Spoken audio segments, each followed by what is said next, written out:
What is up, everybody? We are here for some NWL Week 1 action. We got Dynasty Rose Quartz going up against Subatomic Gaming. Um, you know, Sadly, Rose Quartz did have some E-sub issues. They're just subbing in a jungler right now, getting ready to start draft up. But looking at this roster, it's a solid team they got going into this league. What do you think looking at it, Swiper? Yeah, I mean, I know a bit about the players on Dynasty Rose Quartz, and some of them are pretty cracked. Some of them can be pretty cracked, and for the most part, I think that they're all solid players. I haven't seen much of the other team yet, so I'm looking forward to getting a little bit of a taste of what we got going on from both sides. But looks like I got a duo name bot lane, so watch out for that. You never know. I've played with two of the people on the other team. I've played with Pandorum just in a thrown together team for a scrim. He's a solid player. He definitely has some pocket picks that you don't expect to get pulled out of this elo that he performs well on. And I've played with Kilroy before. He can be a rather inconsistent jungler. Definitely one that plays with a lot of emotion, which isn't always a bad thing, but it can be if stuff goes wrong. You just get on yourself and just feel down about yourself. But I'm curious how he's going to play in a series like this, especially with it being a best of one instead of a best of three series. As long as I get fights over Scuttle Crab like we get in the LCS where Blabber runs it down for Scuttle, I'm all for it. Sign Bro, me up. Oh, blabberfish on the scuttle crab. It's classic. It's the that's most iconic thing that NA has that's what done I in the want to last see this 3 years. game. That's Yeah, what I but want just to see. looking at the roster that we have for Dynasty Rose Quartz, we got Feathers and Fur in the top lane, Reboot Card jungle, Golden mid, Outrage AD carry, and Kobita support. If I believe the only thing about this team is their support is not a main support player, but I did Mm. see that he's been playing it in solo and duo queue, so he's definitely been putting in the work to get up to a good level for the team. I mean, I also like. I'm seeing a lot of spicy looking champ pools from both teams here, which should. I love drafting. I love watching drafts. My favorite part of the game. Hopefully, we get into draft here in a second. Reboot card is just still getting into the voice chat and getting rocking and rolling. But draft is one of my favorite parts. I've been out of it for a while. I'm gonna be honest. I don't know. I'm not up to date on all the meta stuff. I Um, uh, So I took we a for break, but sure Nico is pick ban worthy. Period. Zeri got gutted. If any team plays Zeri, I will flame them. That champion doesn't do anything anymore okay, good. unless you build the full AP build, and then you just an AP assassin, and then that just does not feel good to play. That But is what I know about the meta. I've been told that people that have AP scaling build static shiv and win games. So how hard so can it really be? I got fixed on 80 carries. It is still broken on LeBlanc. Like, if anybody plays LeBlanc, keep playing her. They didn't fix Static Shiv on her. Kindred got nerfed, so less priority on her. Graves still as strong as ever. Kha'Zix still super strong. Tanks at the top. Sion a little weaker than he used to be, but he's still super prevalent. Ornn, Malphite still always top tier champions. They just press R, help the team out any way they can. Yeah, we like to see the big beefy boys in the top lane. I'm still a fan of the meta where you just you get the two tanks on the team, one AD, one AP champ, and then support, and you just smack each other, and whoever smacks each other harder wins. But All right. we'll see So how the because meta evolves. because of the E-sub, Dynasty Rose Quartz does lose one of their bans. So that's why the timer went down on that one. So we really are just starting the draft here. So let's see what ends up being banned here on the opponent side against Rose Quartz. What is going on here? Now we got. I gotta post the. We should be. Oh, here we go. We're in ban. All right, yeah, the Nico off the table right away. Can't say I'm shocked. Uh, Yeah. R.I.P. Golden. Better luck next time. All right. So it seems there is an issue with draft, and they are working on remaking that real quick. So we're gonna just have to fill some more time here while they get the next one set up for us and get ready Oh, to go good. with that. Um, yeah, no. So Nico definitely should be banned, especially against Golden. That's their most played champion on the season. Like their one trick, and it's just a super super strong champion in the meta right now. So it's not shocking to see something like that just get banned away, especially if somebody has put in a lot of time and effort on Yeah, that champion. you mean a champion that can go invisible right until they ult you in a big large AoE circle is broken? I can't Champion that imagine. can champion that can go invisible, get a 5-man AoE knockup, followed up by a root, followed up by Yeah, insane damage, that be seems be pretty a balanced. be a stealth ward and kill you, minion kill you. Okay, It's there we go. All yeah, right, draft's been reset. Yeah, that seems pretty balanced to me. I think they should just let that one through and it shouldn't get touched at all. I mean, yeah. I mean, why not? Have some fun with it. It's best of one. See if you can beat it. Like, go it's for like it. Balls, limit test a little fucking bit. limit walls, balls to the walls, man. Like, just go for it. Speaking of balls to the walls, Syndra, pick Syndra, man. Why not? True. I know that Golden has been putting a lot of time in on Syndra, so I actually wouldn't be shocked to see that champ get picked up by them. So it's Mm. definitely going to be curious to see what the priority is, especially being on blue side. I do feel like in the current state of the meta, red side is just a slightly more advantageous for me, just because of how much, like how many OPs there are in the game right now, and getting to pick two of them on the red side, like with how strong Rek'Sai is, or just tanks in top lane. But like you're never gonna get Nico because if Nico's up, it's always first picked on blue side, so you're just gonna ban that away. But then you still have like Jin is super strong. Aphelios is still strong. Even with his nerfs, he's still a really strong AD carry. Varus is still strong. So it's definitely interesting to see what blue side has the priority for over Yeah, here. I can only speak to the Jin. I mean, as a Jin one trick myself, right now he's strong, but in at least solo duo, he really doesn't feel that good. In 5v5, I would be interested to see him played, but I also know that he's very much a skirmish champion, which in these gold leagues I tend not to see much. So, I mean, I'd love to see a Jin get pulled out here. I don't think we will. I think we'll get to see something like an Ezreal or a something. I think the Varus and the Kaisa right now seem to be pretty popular. I like the Varus look myself. I like the ability that he can go AD, AP, poke. Like, hope he can play it all. I think the AP build is definitely his weakest build out of all of them. I do think Mm. because of the changes to Static Shiv, it definitely brought that down a priority. But like on hit Varus is still a monster, just like the percent health damage that your empowered QW does to people, plus like the anti heal on the E. It's just kind of insane, like the amount of damage this character can put out if he has the proper setup. And then Kaisa, she's great for dive comps. Static Shiv still works on her just fine because you have so much mobility on her. But it's definitely interesting. It's like if somebody plays LeBlanc, like I would first pick that. The champion is still as strong as ever because they decided not to fix Static Shiv on her for some reason. But every other champ they fixed it for. So That's let's just fun. see as we get into pick and ban here. All right, here we go. Now we're rocking and rolling again. All right, so first ban is J4. That's a solid ban away from Kilroy. That's definitely one of his higher priority jungles. Yep. Doesn't show it in solo queue. It is for competitive. And then Nico, we're not shocked that that's getting banned away as the They're not messing PB4. around. They're not trying to limit test today. Looks like they're contemplating banning away Pandorum's Silas here. That's a super strong pick. Just with like, if somebody like Silas did get nerfed a few patches ago, and I don't feel like he's at the same level he used to be.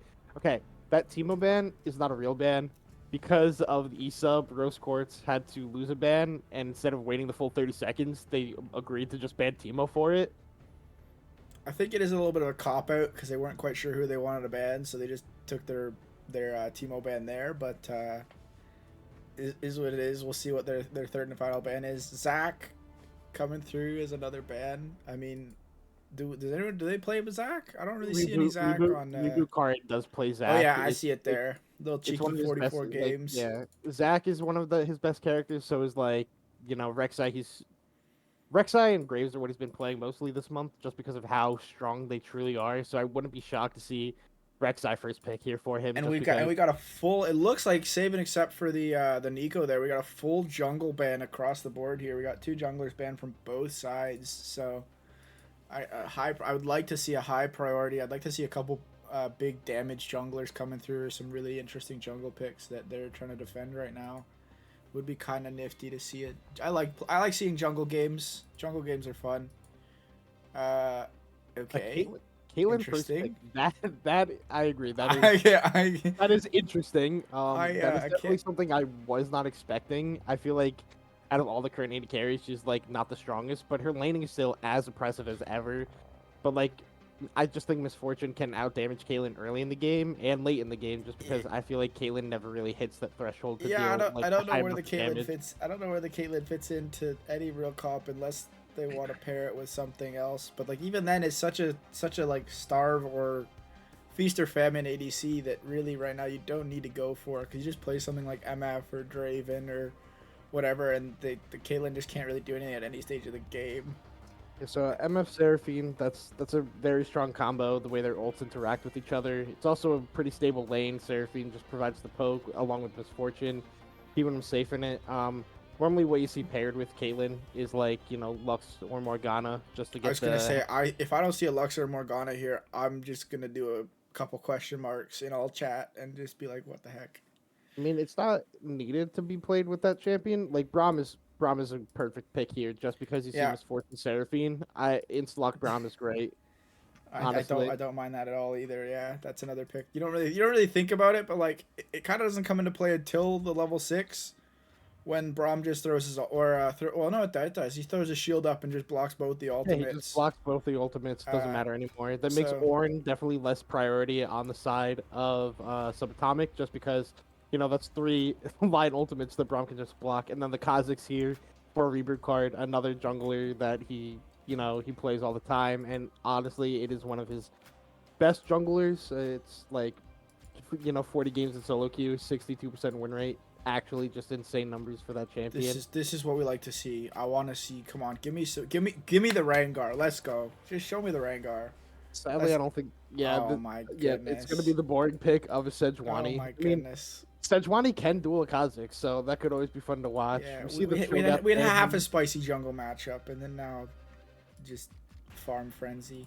Like, I'm just waiting to see Kha'Zix just jump on Misfortune as she's ulted and two-shot her with a Q and in True. his leap. Static Shiv Kha'Zix? Any No, takers? no. No? Oh man. So we do see two bans here, away from Feathers and Fur. The Cho'Gath and the Malphite. Two champs he's very solid on, very solid tanks in the top lane, very stable. So honestly, not surprising to be banned away at all here. And then this Silas ban, yeah, the ultimates aren't great to steal on the side of Dynasty Rose Quartz, but if Well, somebody can play it, they're gonna play I it. was They're gonna gonna say we win don't no know matter. what they're planning to pick yet, so it's one of those things where they could be banning the Silas to protect a future pick here, the I Ornn mean, potentially or something. even We'll Silas see, with a but Brommel is actually very good too, just because the yeah, Brommel does have the AP scaling, and then you just also get the knockup and slow field. Ari yes Sejuani, sir. that's a jungle and mid duo that you can see sometimes. It's not really expected, just because you normally expect like melees with Sejuani to stack up the passive faster. Yeah, But when I think of Ari, I think of Vi just instantly 100 to 0 somebody. But Sejuani can also kind of facilitate that the same way. But instead of it being a point and click ult, you have to land that skill shot to make sure you can 100 to 0 the person before they can do anything in response. well, to me, it kind of tips a hand that we're gonna see a melee top and more of a top lane focus from the jungle. And you called it. You Well, called it. We got the it- Syndra it's also Syndra's psychic. a very good counter pick into Ari. Like, it's very hard for Ari to. Ari's gonna try to dash in. Syndra's gonna throw the E at them and just not be able to do Yeah, anything in just hold response the to E it. and. Oh, last week, I'm really looking forward to see. I want to see. They left they did leave counter pick for top lane, so we'll see if they can utilize that. But I really don't know because like, you got the Sejuani. The whole team is ranged right now, so you really need to pick up a melee. And I mean Dynasty Quartz, Rose Quartz really read into that, and they've gone with Urgot, who's a good bruiser, can abuse melee matchups if given the right opportunities. So we'll see what they pick here. So the big thing Ooh, is, spicy. it's not just Urgot, it's Feathers and Fur Urgot, and Oh, this is a is that the champion. special? This dude is actually cracked on this champion. I've played with him where he's played Urgot and literally just like solo carried the games for us. And then Olaf, that is a spicy top lane matchup that really can like the level 1 is definitely the most crucial point, because if either one of these champions can actually win the top lane match at level 1, Yeah. But in the like the later portion of the game, if the Urgot had the lane advantage, he can definitely duel with Olaf. But Olaf does have a great way to get on top of, you know, Dynasty Rose Quartz here. Not Oh, really I much that can deter 100% him. agree. I mean, you've essentially got, because with the Olafs in the past that I've seen, you usually try to go for the double support, right? And if we see the Ari go with a Frost, Everfrost build here, we might see the more supportive Ari just to try and enable that Olaf to get in there. You got the Sejuani ults, you got the Sejuani slows and whatever, and you got the Seraphine ult, you got the Misfortune E. So maybe that's the plan all along was the Olaf. So So the we'll just biggest have thing to to wait and see. remember, the biggest thing here is Olaf won't have a lot of movement speed to get on top of the Mm, enemy team. Normally, Seraphine's building the Helios of Echoes, I believe is the name of the support item, instead of the Shurelia's Blessing, Battle Cry, whatever it's called now. So he's not going to get that bonus movement speed to run down the enemy team. So if they kite out properly, which they can with the range that Rose Quartz has, it can also just make the Olaf's life a lot more hell in team fights. But yep. honestly, if I was both these teams, I would tell our top laners, have fun fighting each other tooth and nail. We're gonna play 4v4 in the mid and bot lane. Yeah, I really don't think either of these teams want to see the enemy team's top laners show up to a team fight. That could flip it either way if one top laner shows up and the other one doesn't. Not just because it's 4v5, but just because of who these laners are as champions and, as you're saying, as players in general. So the biggest thing is Olaf is most likely gonna go the Flash Ghost or TP Ghost. And I don't expect Urgot to take. Urgot's gonna go TP and Flash, so Urgot will be able to join team fights more than Yeah. likely. But then you also have to remember what you're sacrificing when you TP to a team fight to a champion like Olaf, who can clear mini waves super fast and easily pressure turrets by himself.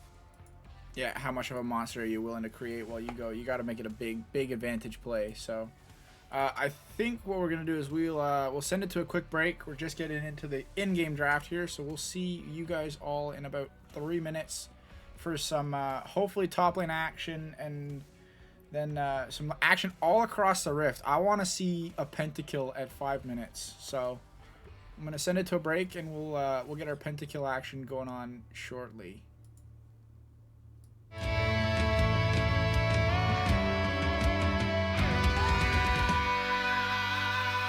Call down the reckoning, bring back hope and peace, restore our glory to live forever. Call down the reckoning to bring back hope and peace, restore our glory to live forever.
And we are back, everybody, loading right back in here onto Summoner's Rift. We see Pigs immediately coming out from the side of Rose Quartz to that top lane, possibly trying to 5-man stack it, because Braum is one of the strongest level 1 champs in this whole game.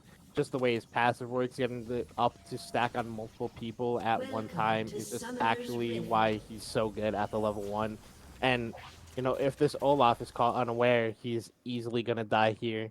Looking at summoner spells, we see no TP on the Olaf compared to the Urgot, so that's a big thing. And we might have some spice here right away. Let's see what happens. Brumley in the charge, tags him with the Q. All the abilities coming out. Otto's flashing away from the Olaf early. Has to burn it, otherwise he will be dead there. And we do see a ward come out by the Sejuani onto the blue buff, just to be able to get some early tracking done here. Recalling for their sweeper, you know, something we see all the time nowadays. Minions have spawned. All right, I'm back, ready to rock and roll. Just had to get the actual game overlays and everything set up there. One fun thing to note is that the Olaf did have flash at all, which kind of surprised me. I was kind of expecting the Ghost Ignite. Really lucky for him that he has the flash.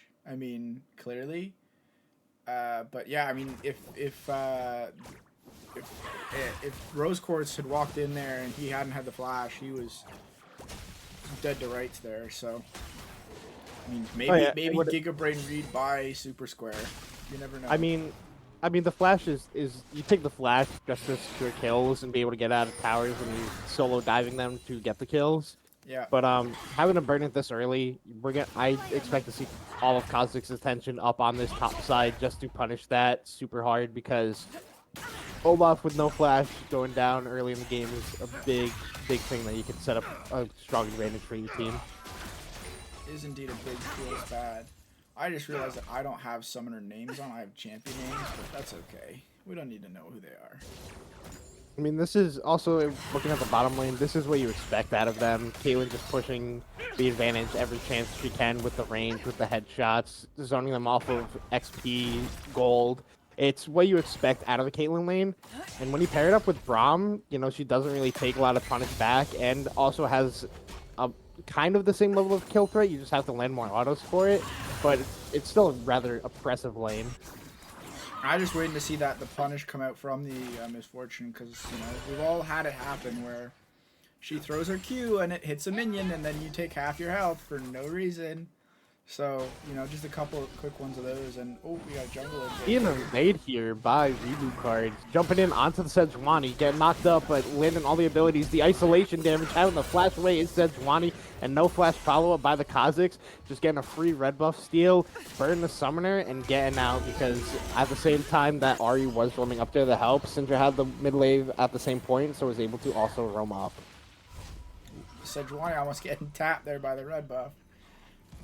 Almost. Oh, he doesn't take the red buff. Okay, so that's good for Sejuani that they don't lose their red buff, but having to lose flash really lowers the gank potential that they have in the early game, and Kha'Zix is really just going to start running this map and just pushing any advantage, looking to duel them whenever he can. I kind of think you have to be doing that anyways, Kha'Zix, don't you? That's what you want to be looking for, the quick skirmishers and that isolated extra damage. I agree, but sometimes you can look to just farm up a little bit more in the early lanes, but just knowing that your mid laner has the even matchup, slightly advantageous for the Syndra, just lets him invade so much easier, and Olaf doesn't have flash because of that level 1, just lets him invade whenever he wants on this top side, and huge damage going down onto Misfortune, forced to burn the flash. What an exchange pattern there at Outrage and Kobita. Flash is being blown left, right, and center here by Golden with a big exchange. Another flash having to be burned in the mid lane, and wow. And here we see Kha'Zix coming for the gank. The tower dive, first blood going to Kha'Zix. Does get rooted up on the tower and does get traded over. That is huge for the side of Summer Comics to be able to get something out of that. I would say that'd be really good for the jungle pacing and everything, but Sejuani was on a reset, so really nothing was able to be done by the Sejuani on that gap. As I was saying, it's literally 5 flashes up to 4 right now, or 1. There's only 1 up. Just the Seraphine. Everyone else has said the flash was blowing. So we'll see if this Kha'Zix now has got 1 kill, got his serrated dirt, what he can do about punishing his laner's good work so far. So I really do like the tech that Golden did there in the mid lane, starting with the Sapphire Crystal to get an early lost chapter, you know, the gold reduction on that. And then if you also do the LS tech of running Futures Market, you can clear 2 waves and instantly have a lost chapter after 2 waves because of how cheap it is now and the bonus of having Futures Market. That's yeah, I don't know any of this for the tech stuff, but yeah, that's a big, like, if you look at the advantage, it's what, a tome to a full lost chapter. Yeah, like the CS difference isn't there, but first strike on the Syndra, just being able to proc that whenever you want, just gives you the goal. If we can toggle over to the goal advantage, I'm actually curious what it is in the mid lane right now. It's not as much as you think. It's like the CS does help for it, but like first shot procking and everything does help. Well, With it's the a jungle, 100 gold difference at 6 minutes when there really shouldn't be that any gold difference. So we do see Subatomic picking up the first Drake here, just because of recall timers on the side of Rose Quartz, and Red team Kha'Zix doing has what slain Kha'Zix does best at counter jungling those Raptors away. But we do see a large CS advantage starting to build up here in the bot lane and in the top lane. And I'm just curious to see if they're going to gank this Olaf in the few seconds he has before his flash is up. But time is gone. I'm not going to be looking for that tower dive anymore. Looking for, see if they can try and bait this Braum into going for something maybe, or yeah, they might have got the bait here. Oh, Ghost being burned out of Misfortune. So instead of baiting for the gank, Misfortune having to burn the Ghost just because the exchange was there. And honestly, Sejuani's sitting here in the bot side of in the bot lane is just wasting time because of how largely stacked that minion wave was. Outrage and Kobita were never gonna look to fight inside of that because they would just lose the trade automatically. So they were really just, you know, not using their time well and starting to lose the jungle matchup against the Kha'Zix when they were even in it before. Yeah, I mean, you can see clearly the pressure point on this map right now is the Caitlyn versus Misfortune, but I don't think either of us are surprised by the Caitlyn being the bully. That's what she's meant to do. We just need to see her convert on some of it early game for her to be able to carry it into that mid game and late game and still do near the same damage that MF is going to be putting out at one item. I mean, knowing who Papi Chulo is, Outrage as a player, this man will be able to push that advantage that he has. I flame him all the time saying he's a washed old man, but he is a solid player and he knows how to push the advantages that he's able to create for himself, so I wouldn't be shocked to see him do that here. I am curious to see what he builds first item. You know, when I think of Caitlyn, I do think of Fleet Footwork, which he is running, and then you build a Storm Razor on top of that for the energized first shot. You can basically half health somebody if you have your headshot up at the same time, and it's just insane the amount of damage that does. But, you know, with how strong the Gale Force is now as a mythic, I'm curious to see if that's just what he builds first.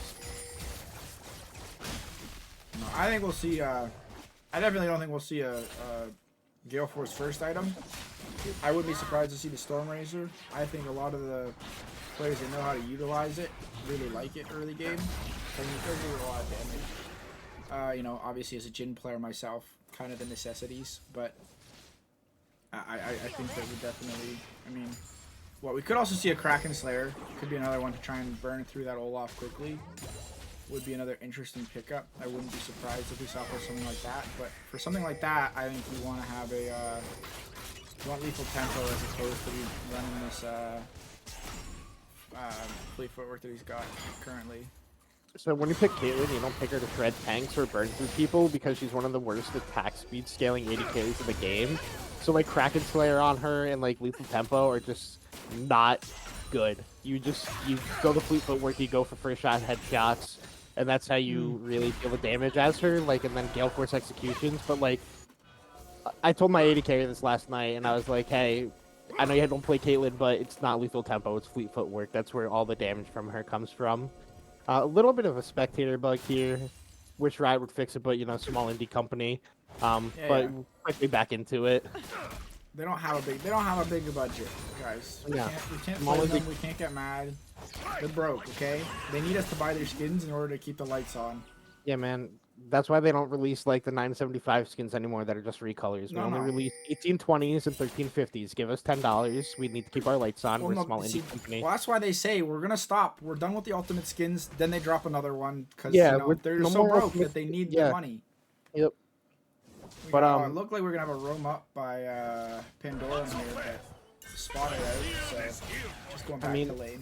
If we just look at the CS gaps here and all the roles that are going on, like all the gold advantage is on this Caitlyn right now. Caitlyn got a plate. Caitlyn's up 30 CS right now, while everybody else is dead even basically in the CS gap except the top lane. But Caitlyn is literally just pushing her advantage. That's what Caitlyn does. Caitlyn's gonna be a lane bully. Caitlyn's gonna take the first tower. And especially with the Herald here and Reboot card's back pocket. Flash forward by Braum. Hits the knock-up but misses the Q and using the wall to block all the ultimate. But Caitlyn takes a huge amount of damage. Kaputa going down, but Caitlyn gets the return kill. That was a bit sloppy out of the bottom lane, not standing behind your Braum. Goes forward here by Olaf using his Ragnarok, going in, hitting the Q after Q. Looking to dive this Urgot, but he's not going all the way. He's getting himself out of there. Really a crazy play there in the bot lane. I think that the red side there, the Saul and Spud just kind of overstayed their damage welcome, blew their load, and then tried to stick around, if you know what I mean. They both ults down, and then they're like, we got him, guys, we got him. I mean, didn't expect the Kha'Zix, can't blame them for that, but just a little bit too greedy. So, Outrage and Kobita misplayed that. Outrage didn't stand behind Braum during the Misfortunal and almost died because of it, and got hit by the Seraphinal afterwards. But Liv was able to get a kill, got his Storm Razor, and we see a Dragon Contest stolen away by Reboot card, stunned up to Sejuani, hit the gameplay button is golden and killed by Reboot card. What a smite skill, and Sid just got that gameplay See button. the that skill button. It's got the skill button. What a steal there by Reboot card. Now he's going to pop this Herald mid and just throw more gold into Syndra's pocket. Also, can we toggle on to Syndra real quick and see how well that passive is stacking up for the We ultimate got execution? 55 on the passive so far. What is the? I think the cutoff is it 120 is the first. I wish I major could tell you buy-in? I don't play Syndra. Me either. So I don't know if mid-lane I don't know if 55 stacks is good or bad, but hey, they hit the gameplay button and did some good damage there. And Kha'Zix getting a little aggressive, having to ult away from. Alright, flash forward, missing the charm, the Foxfire missing. Man, that was so aggressive there at his SG Pandorum and not able to execute on him. Big damage onto Misfortune.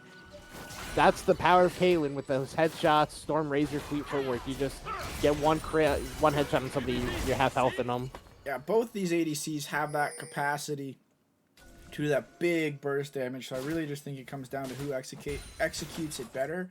Obviously, the Caitlyn's is a little bit easier with her large attack range. So we'll just see if she can convert that to a kill eventually.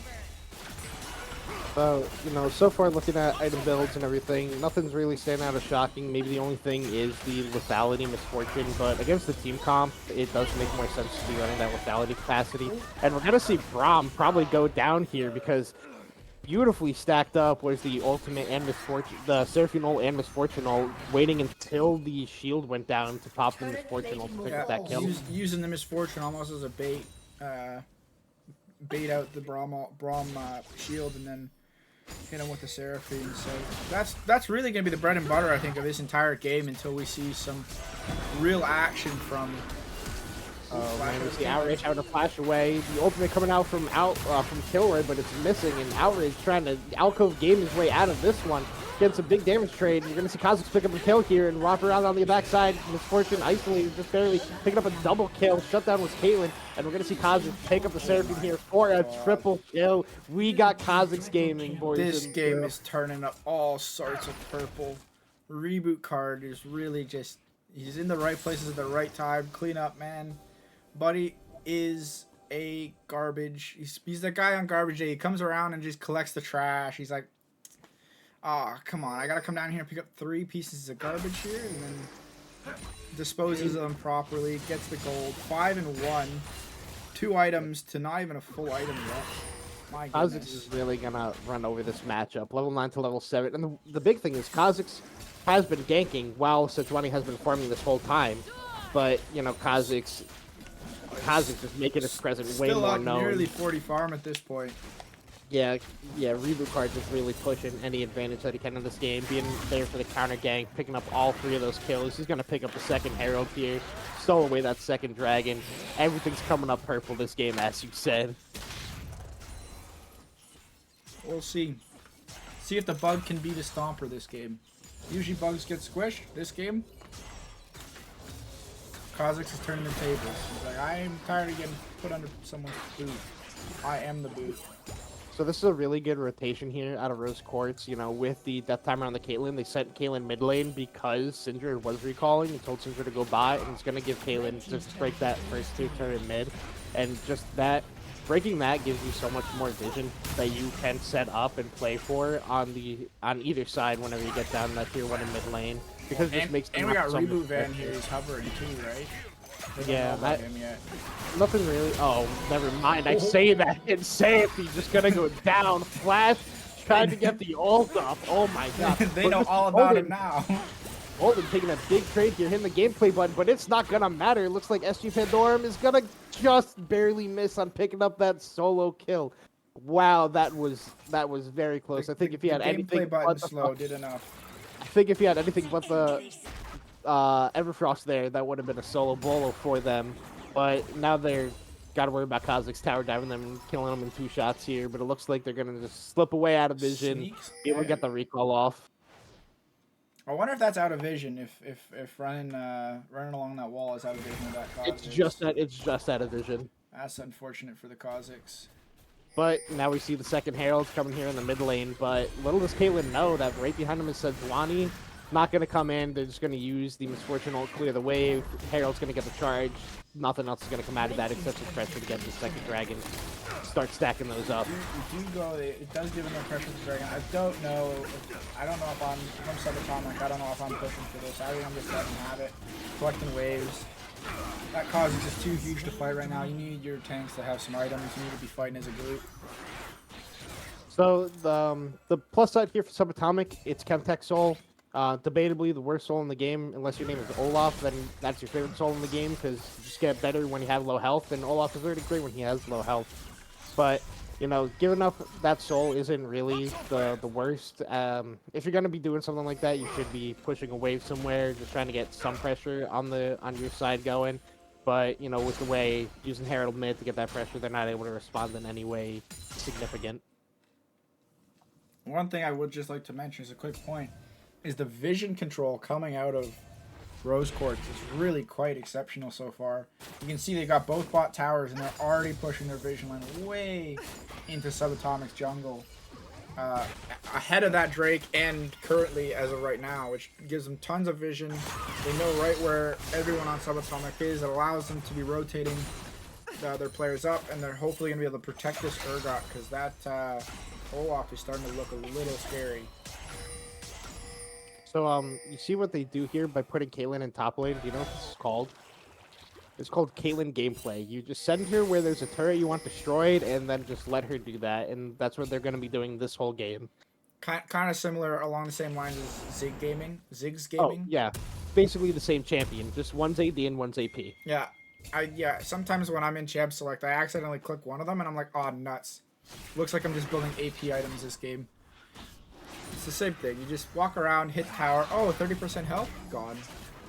So the biggest point right now is this is Caitlyn's weakest point in the game. It used to be. I'm not positive how Caitlyn is on 2 items now with like recent item changes and everything. But before, 2 items used to be Caitlyn's weakest point. Because that's rarely where she falls off on damage until she gets that 3rd item. It's like 2.5, 3 items is really where she comes back online. But that's why you send her to just destroy all these turrets and just throw as much gold in her as you can just to get her back online as fast as possible. We're going to see Reboot Card jump in here, look for a fight on Sejuani, but Olaf is there to respond. He's going to have to flash away, and Golden looking like she's in trouble. Sejuani flashes away. See it, Olaf Gaming. The Olaf flash forward, hits the big old E. He gets the double kill with the Q's coming in, and we see the stack of the triple kill coming out for Olaf. This is why you never fight a low health Olaf, ever. Olaf is cooking. He needs to be playing. He needs the chef skin. Homie needs to be cooking right now. I have to agree with one of the people in our chat here. Why did they not kite away from an Olaf? Because the more he autos, the longer his ultimate lasts. Because he's just too good at the game. He just stood there and hit them. He just bonked them with his axe, and they said, "Give it to me, please." That was a very good play there by Kilroy, being able to get out of that and being able to know he can come back in and help assist his Olaf just to get that E stacked up and start CCing people for him. But man, if that Olaf is just gonna keep running rampant like that in the side lane, nobody's gonna be able to respond to him. No, yeah, exactly. That may, I don't want to say flip the game on his head there, but that really does offer a salvation for what looked to be a lost game for Subatomic.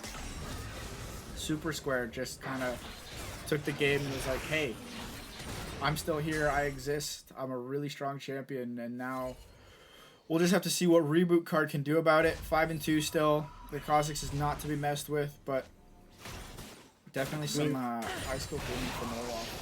Even with that triple kill coming out for Olaf and the shutdowns, Subatomic as a whole is still down almost 4K, and that's just because of CS differences, turrets taken, neutral objectives, and everything. But if you're Subatomic, you just play around Olaf whenever, and Syndra should not be here. Syndra cannot respond to an Olaf in the side gaming, lane. guys. Olaf gaming. Yeah, Here's a look at the gold diff as well. So it's jungle to top lane is the goal difference, and like 80 carry as well, but like in mid lane. Oh, I didn't realize it was on 2K. But Kha'Zix going in here, this is the flash getting charmed up, and everybody on the side of Subatomic being able to get out of that one. Sejuani throwing the glacial prison for nothing, vision for scouting. Sorry, but you know. Kha'Zix just running in there like that, burning a lot of summons, big damage back on Sejuani, getting stunned up, getting focused down, no ultimate makes her weaker, and you see the bullet time coming out, but it's blocked up by Braum, and Feathers is here to cause the chaos in the team fight. 2 quick kills on the side of Rose Court, so the big stun out of Syndra, and we see them picking up RE. Kha'Zix jumping all over everybody with that wing upgrade, getting that resets going. And that is just a Drake there. What a team fight for the side of I don't know. Rose I Court. want to see this. Oh, come on. Olaf could have taken that jump plant into the.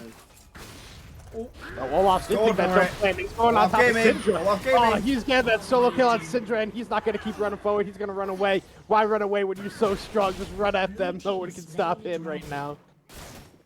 And Kaylin just going to poke at him. Oh, no. Kaylin overextended. Gets the root down, gets the trap down, and oh no, this is going to be the end for Olaf, maybe? The ultimate coming out, blocks by Sejuani. What a get down, Mr. President play by Sejuani. Yeah, but I mean, this Olaf is just picking up kill after kill here. He's now 6-0. I mean, next Drake, I think it was just, he's a little late to the fight there. If you look, he almost had the flank there, but his team just couldn't hold out long enough from that frontal assault, so I think if they played a little bit smarter and let the Olaf hit that backline, they may have a fighting chance in these team fights. I'll be honest, I thought Outrage was going to go down there when Olaf hit that first axe, but kited it out beautifully, almost getting the trade kill back onto him. And we do see the Shurelya's on Seraphine. I didn't think it was going to be a Shurelya's game for them, but it makes sense when you just try and have Olaf stick on a target as much as possible. But, you know, he can do himself up, so you don't really need the echoes to keep him alive. He's just going to do that himself. We do have Alf, I don't know how to say it. One of the guys in the chat there is pointing out we got 3-item Caitlyn now, so game's over apparently. Yeah, just like danger. looking at item diffs, we got a full item in the top lane, two items to 1 fully complete in the jungle. Mid laners are about on par. I mean, three items from Kha'Zix. Yeah, 3 full items and boots to the 1.5 of Sejuani. We have a full item advantage in 80 carry, and that's huge. And this is also what Caitlyn can just do. Set up a trap line and easily just bait you into a Baron, just make it very hard for you to be able to contest it all. I mean, the Chemtech Drift does help with the Super Blast plant, but it's still very hard to contest the Caitlyn in a chokehold like that. We'll just have to see her. As soon as you see that Olaf on the bot side, I think they have to hit the go button. They're gonna knock up my the God, the Seraphine, whip, knock the up just Brahma missing, whip. but Sejuani getting in on that back line. The Seraphine will go right into the Braum wall. fight, Taking a don't big amount of fight, damage. don't fight, run. Kha'Zix and right onto the back line and instantly popping that misfortune. That's gonna be a Baron because Olaf is too late to the party.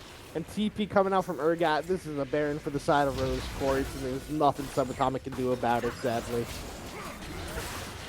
Olaf is gonna Unless we try see his some hero plays by Olaf, but I don't think Olaf so. is gonna try his best though. He runs in there, he gets stunned up, gets the Q, gets stunned up again, just getting chipped away at, gonna run away, and the Baron is still aggroed for the side of Subatomic. Got Kha'Zix never leaving its sights, taking the purple bug, take down purple worm. I guess this is the way the Animal Kingdom works now. Everything seems to be reversed here. Now the bug is turning into the brute, the bug is killing the worm, everything's going crazy. Olaf is not taking away jungle camps. I think that's a smart play. I don't know why I even tried to go for the Baron. I would like to see him try and go for that mid tower. Get some pressure back, get some gold in his pocket, maybe deny some waves, but try to do a hero play, didn't quite work out. He did not give over his bounty, which is good. It is only 150 gold though, I guess because they're behind by so much currently. Yeah, it's starting to get a little unwinnable here for the side of Subatomic unless they get some really good picks onto Kha'Zix and Caitlyn. They're 8.5k down, looking down at Soul Point, looking down at a Baron. You know, they've only cracked the one turret, and it's just looking harder and harder for them to be able to contest anything on this map with how far ahead some of the players on the side of Rose Quartz are. I've been corrected. It's pronounced like Alpha Yacht. Alright, good to know. Alphiet. Alpha Yacht. Very good. Why are you fighting with Olaf? I don't think they have a choice. If you see some of these fights, there's not really much that Subatomic just to say in the matter. Rose Quartz kind of hits the go button and run at him. As they should. I mean, Olaf is going to try to group up here for this last dragon in 30 seconds. Honestly, if I was side of Subatomic, I would just... if I was Olaf, I would say, hey guys, I'm not grouping with you. I'm taking as much PvE experience as I can. I'm taking 2 turrets on the top side. Bye, Ari. Oh, yeah, no chance for Ari there. Even burn the flash. Oh my gosh, the amount of damage Kha'Zix does with 3 full items is ridiculous. I don't think the Olaf can find... Olaf hits the Q onto Outrage. He's gonna not pop the ultimate yet. There it is. Popping the ultimate. Running in on the back line.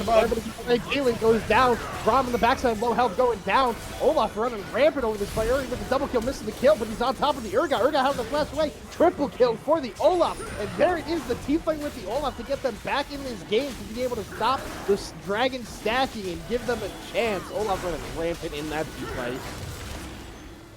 Alright, what we said is we said Olaf needs to get in. I thought the Olaf had to kill the Kha'Zix there, but I guess just taking out the Caitlyn and forcing the Kha'Zix back is enough. Ooh, will we see a little action from the Kha'Zix, or is he gonna get caught out right here? Uh-oh, Kha'Zix. Kha'Zix misses the jump over the wall, but the Edge of Night gonna go down. He's gonna get jumped on by everybody. Charm coming out from Ari, rooted up, and the shutdown going over to the big man in the top lane. Olaf 10-0. When do we share the wealth, though? Come on. Olaf. You don't need to when you're Olaf. Olaf with a 600. Why would Olaf need to share the bounty? Who's gonna kill Olaf on the side of? That's Rose true. Quartz? That's true. I put the eggs in the basket, I guess. Olaf needs to invest in a big backpack. My man is 10-0, 650 gold bounty, and about to Flame Horizon the enemy top laner. I mean, we're about to see 2 Flame Horizons in the game. Kha'Zix about to Flame Horizon his jungle matchup. We'll see. This is the tale of two carries. We've almost got 3. Almost 3 if you look at bot as ADC as well. About 30 off for ADC. All right. Let's take bets now. Who gets the first Flame Horizon in this game? All right. We don't have. I don't know how to. They don't think we can do the betting in the Twitch, but that would be. We that would be a pretty good one. I'm betting you. God, we can't enable gambling. Oh my goodness. Who are you gonna? Who's your money on? Who gets the first? My money, honestly, this Olaf has been pretty crazy, but I gotta give it to the boy Olaf here. There's not a lot of jumble camps up now. People are taking jumble camps away. I think this Olaf is gonna just go run over a team fight, take a couple waves, He's gonna get him. I don't know. Olaf's in the base. Kha'Zix is farming up. That's true. He is only 2 camps away. So a close Flame Horizon race. This is the most entertaining we have all game. So Wani getting hit by a Q and just not really worrying about it because what's Braum gonna do to you? come on, Nothing. Olaf, take the camp. Take the camp. Oh my god. Olaf doesn't take the Krugs. Olaf not gonna grief his jungler for his Flame Horizon. Olaf picking up the waves in the top lane. Man, this is a tight race. But yeah, let's look at some item builds here. We see the Imperial Mandate out of Seraphine. Very strong item currently. I'm not sure how. I don't know. I like building Rylai's on Seraphine, just getting that automatic E route, just from 1 cast out instead of 2 is just really big. But Imperial Mandate, I can't deny how strong that item is currently as a support player. I mean, right now, I would have liked to see the Rylai's as well. If you've got that Olaf, you just gotta find ways to get him to them, and that Rylai's would be one surefire way to enable that. And we'll see what the next item is, but I don't know how much gold she's gonna be getting, quite honestly.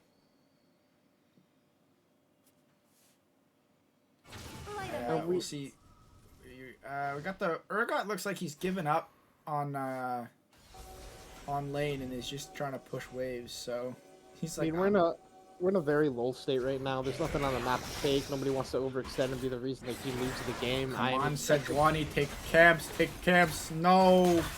We got 15 seconds. The Kha'Zix wins. The Kha'Zix wins. There's a chance Subatomic might just sneak this on spawn because there's no vision on this top side for Rose Quartz, and they're all on the bottom side right now. They'd have no way to respond quickly. Like, Kha'Zix's waiting here for the pick, but nothing's coming to him. I would love to see them just start this up, but they don't have vision of Subatomic either. Or sorry, they don't have vision of Rose Quartz either. So they're kind of, we'll see here. If they stack up on wave, they're going to just go. Yep, there we go. They're going to the Baron for the tier 2 bot lane. We see Subatomic instantly on that Baron. The second Ari hits that Scry thanks to the Chemtech Rift. Getting vision on the whole team.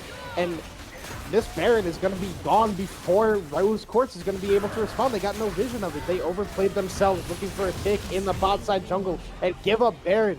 Subatomic is back in this game now. That lead is cut in half right there. We're down to 4K difference from, I think we were saying it was what, 8 or 9K earlier?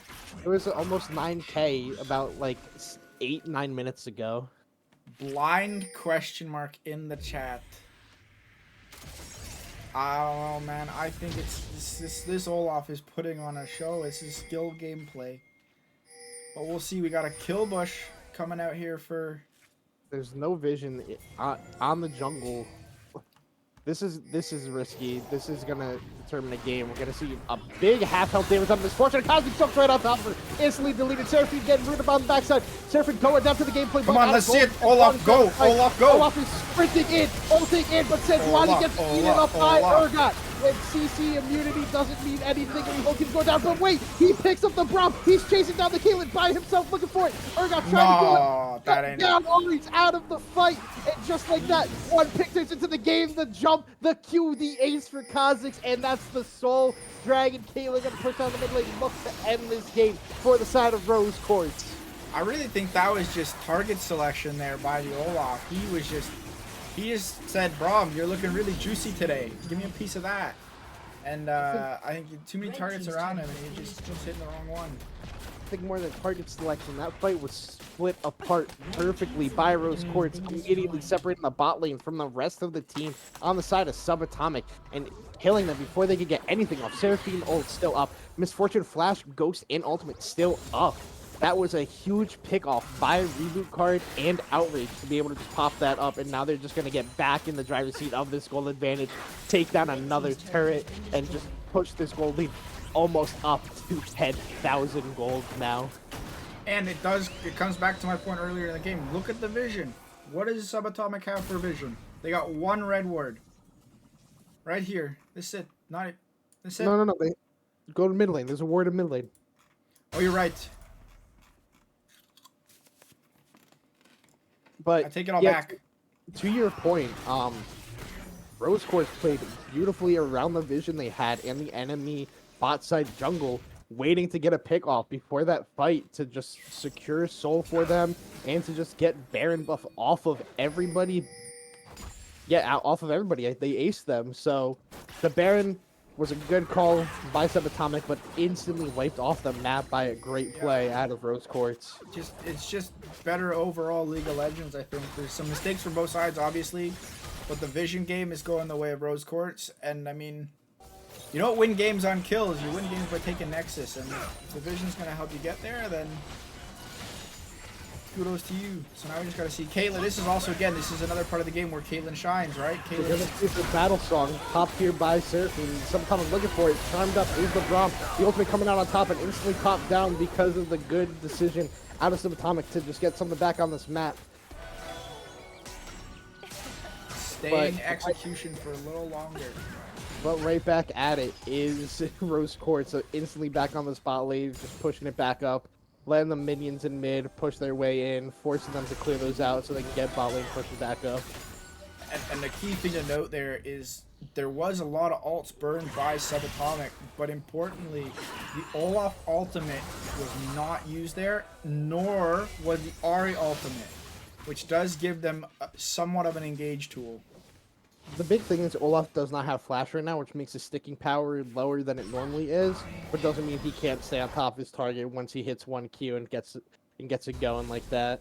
But we're gonna see a reset out of Rose Quartz, spend some of the gold they have, get back on the map, and you know, I like that play out of Subatomic to look for a pick there. I want to see them do it more, and just really gotta claw their way back into this one with how low their vision is. Just gotta force their way back onto this map however they can.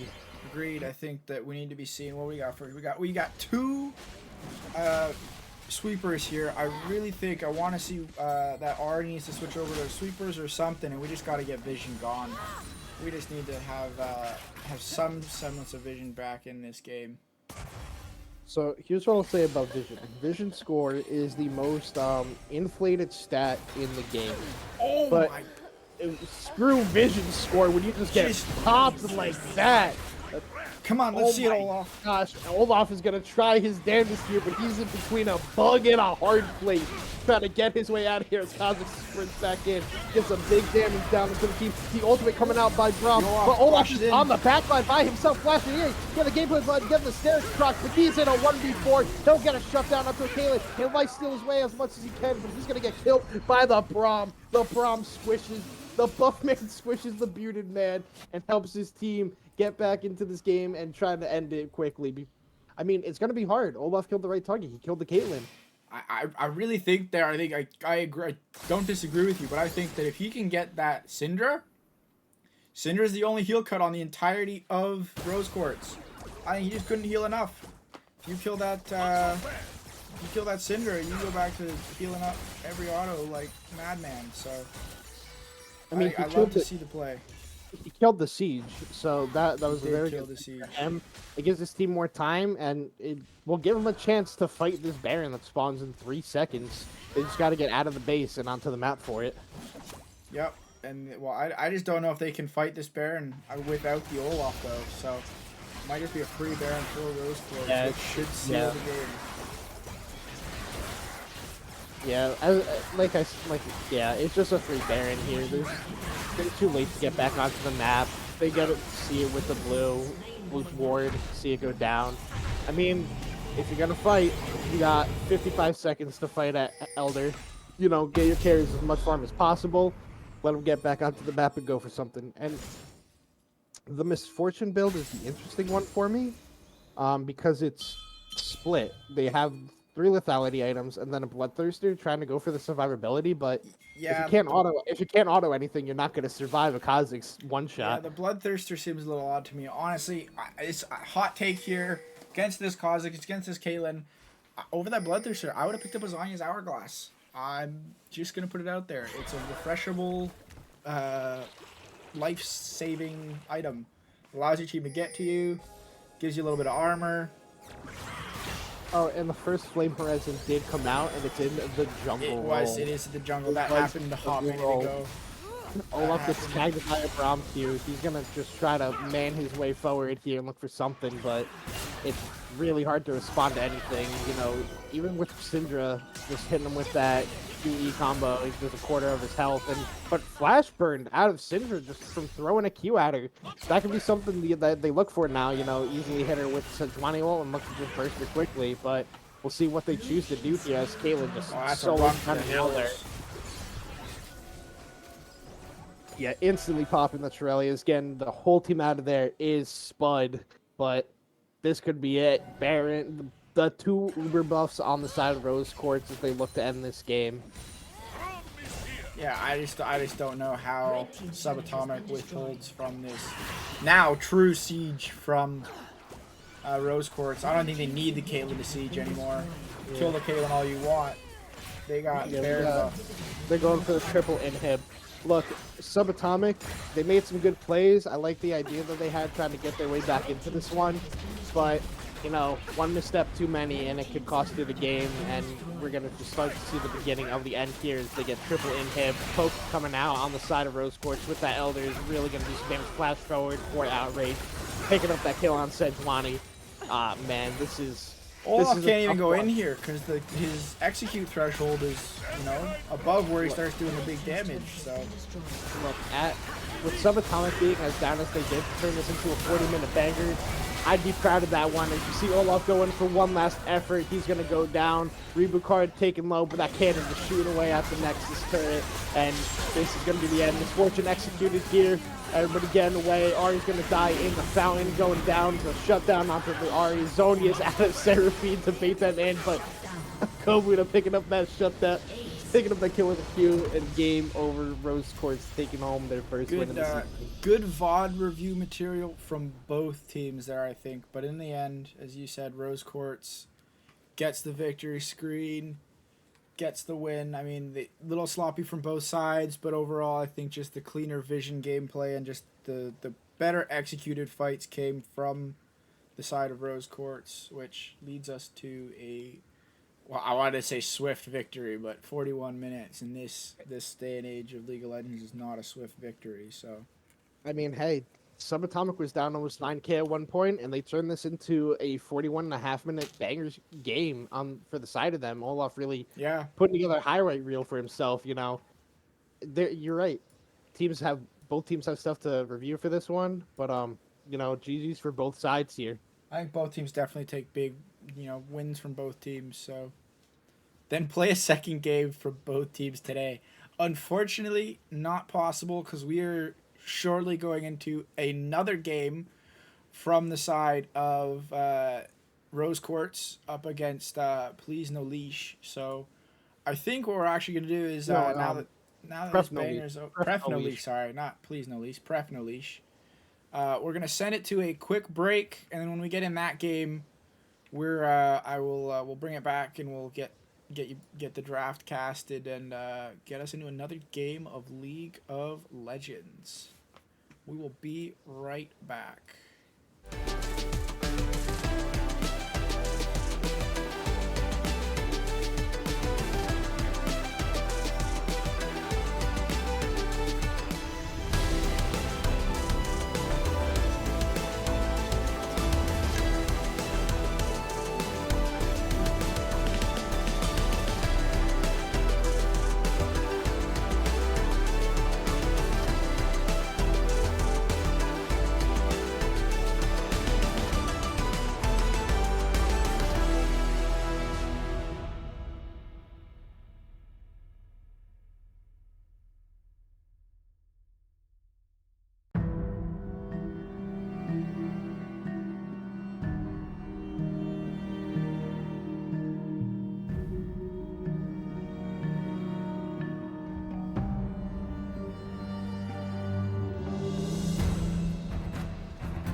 And we're back, everybody, for Game 2, Week 1 of NWL.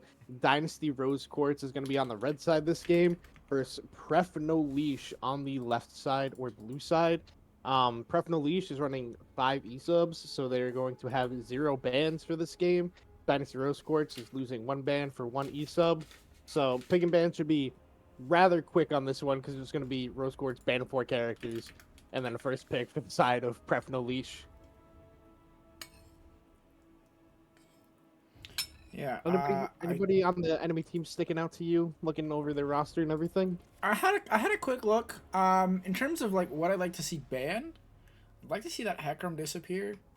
Their jungler looks to be, he doesn't have the highest win rate on it, but I think the champion is pretty disgusting.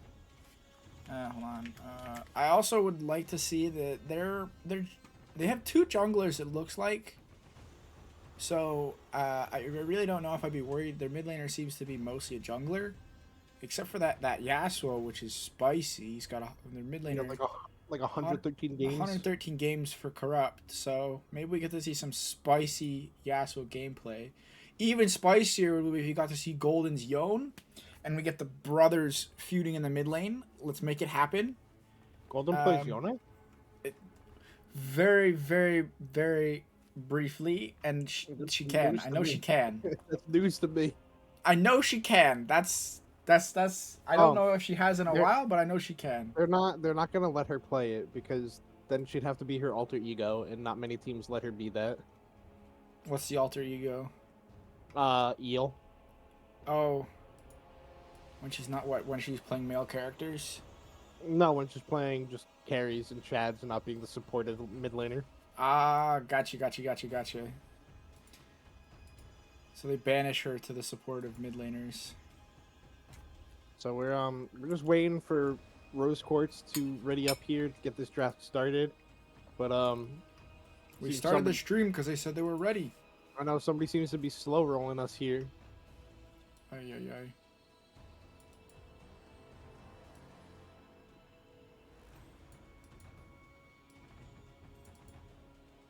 Oh, I'm looking at the draft pick here, and I'm just looking, and it's like, I was like, some of the bands are missing, and it's like, I mean, we gotta, but if you look on the stream there, you can see some of them are already grayed out. So,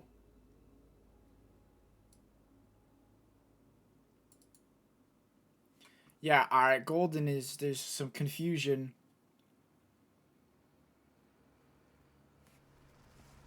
Oh, yeah, what is going on? I'm sorry here, guys. I'm getting... We're getting spammed. We're getting spammed with links, and I don't know what's real, what's what. I don't know. I have both open. They're both the same one. We'll see what happens here. They're the same one. Oh, so this is quite the intensity, but from the side of Pref No Leash, they have no bans, which opens up a lot of spicy options here. We might even get to see the Nico. That is a possibility to be pulled out here. What do you see as counters to Nico? What would you play into a Nico if you had the privilege of playing into a Nico? What role am I playing? Mid lane Nico. Playing or mid lane Nico, and you're playing mid lane. I'm playing mid lane into Nico. Yeah. Vigar. Really? Uh-huh. You're just content sitting there, scaling up, then get your hit your gameplay button come 20 minutes? Also, what's Nico gonna do when you put her in a baby cage and she tries to ult your whole team? The only issue here is I know that some people struggle counting, which means they might not know how to count past 7. I mean, we got a so they Milio might think that Nico minion is real. Insta-locked the Milio on the side of the Milio. That's, I mean, I've been told it's really good. I haven't seen it yet in any of the amateur games. I've seen it in pro play. It's obviously pick ban. Okay, let's just see it. Come on, Golden. Let's see it. Hit us with it. Very good. Let's see what the answer is from the side of Pref No Leash. I mean, you said Vagar.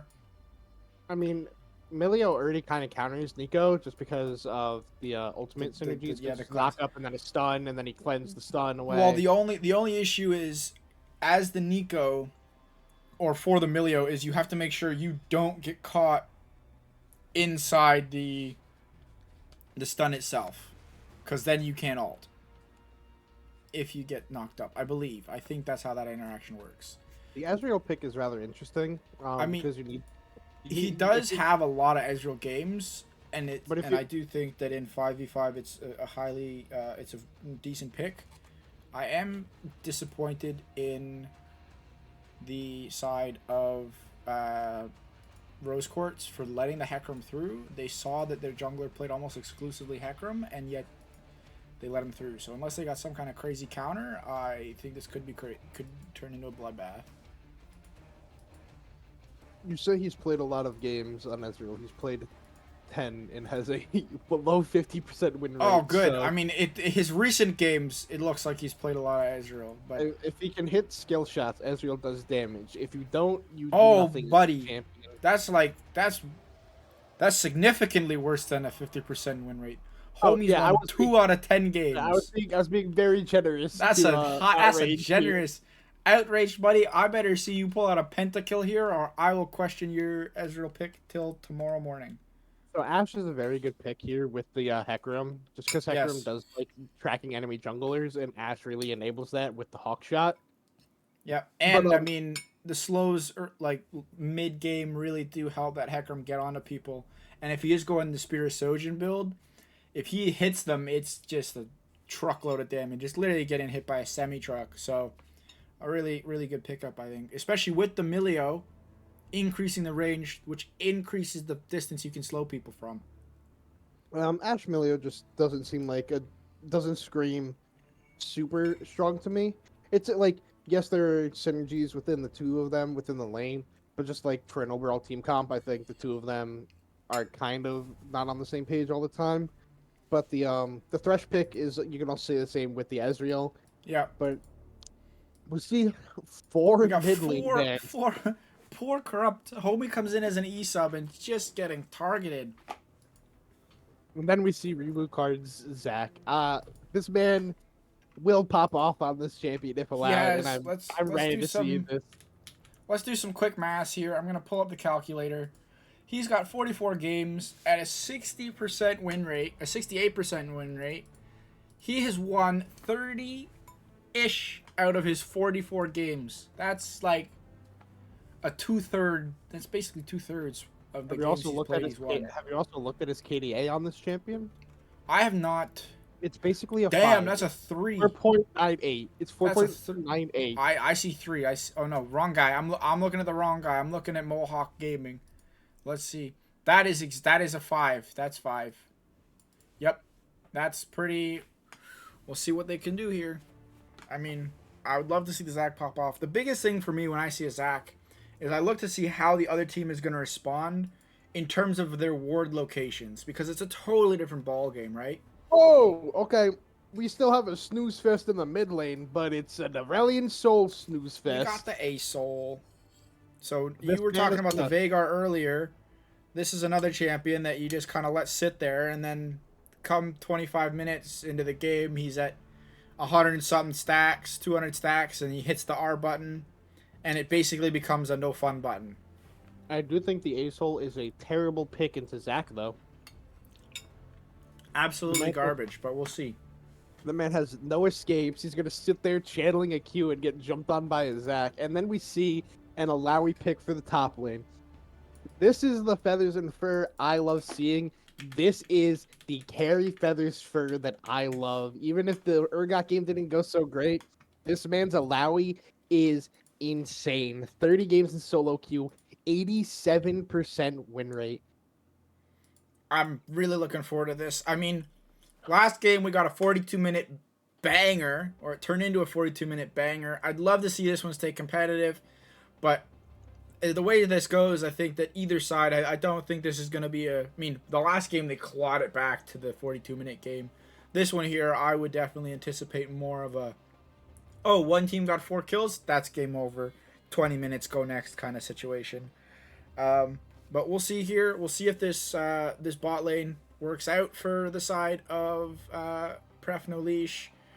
or if the Ezreal Thresh benefits the Rose Quartz enough that they can hold on to the early game. I think obviously Alawi Scion, come on, that's just two I mean, meatballs. what does Alawi counter? Tanks, man. And what did they pick on the side of Prep No Leash? Yeah, One of that's the true. biggest scaling tanks in the game. This man will infinitely scale health, and Alawi's gonna have a field day up there against him. That is very true. I mean, I really think this one's going to come down to the junglers. We said it last time. We've seen both the junglers from the last time. I don't know if you have any experience with these two junglers. I've never seen any of these players on the enemy team. I will be honest with you. Very good. So we'll see. This Hecarim could come out and be a Giga Chad and carry them, or he could not. But I really think that the pressure's on for this Hecarim to show us something to breathe life into this team. So I think that I think unless you've got something else to say, I think we'll send it to the 3-minute production break where we can let the stream catch up. Yeah, works for Anything me. else to add or? Nah, nothing until we get into the game. All right, we're gonna send it to Be Right Back, and well, I guess we'll be right back for some more League of Legends action.